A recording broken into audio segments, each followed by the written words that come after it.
When my wife confessed her affair, it was not in tears or regret, but with an arrogant shrug.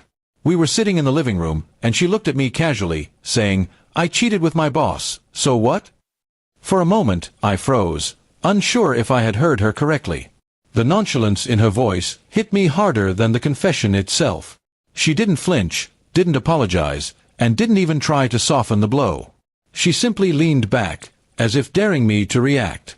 Inside, I felt an explosion of emotions: anger, betrayal, humiliation, but on the surface, I kept myself calm. I didn't shout or demand answers.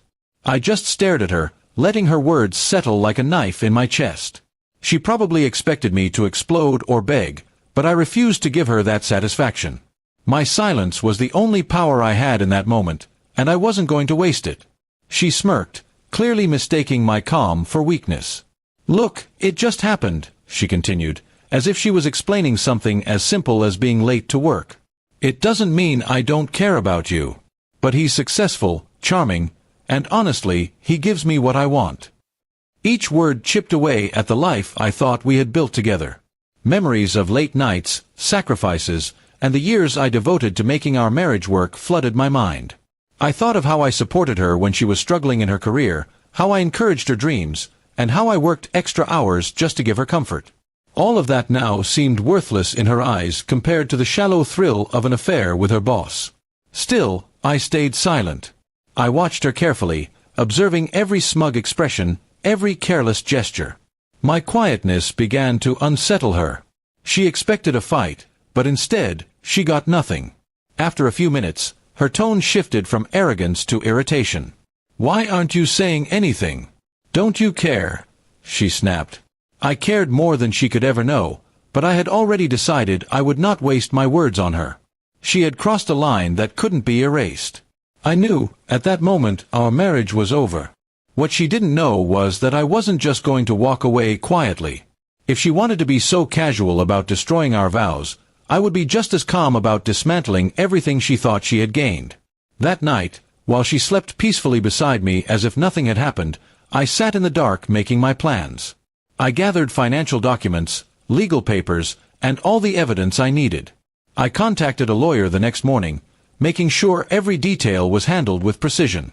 I wasn't going to scream or beg. My revenge would be clean, quiet, and final.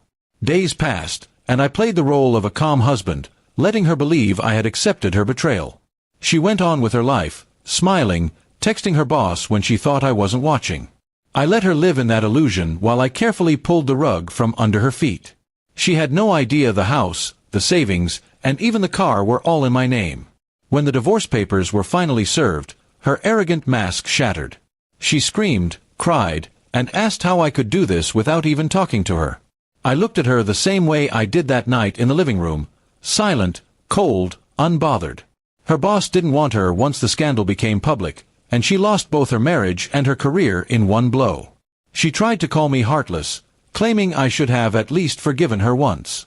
But forgiveness is for mistakes, not deliberate betrayal. She didn't just cheat, she disrespected me, mocked me, and assumed I would stay no matter what. That was her biggest miscalculation. I walked away from her without regret, taking my peace with me. She was left with nothing but the consequences of her arrogance. My silence that night had been the beginning of her downfall.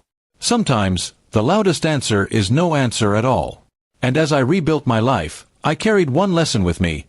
Never argue with someone who has already shown you how little you mean to them. Let silence be the reply, and let their own choices destroy them. That was the justice my wife never saw coming.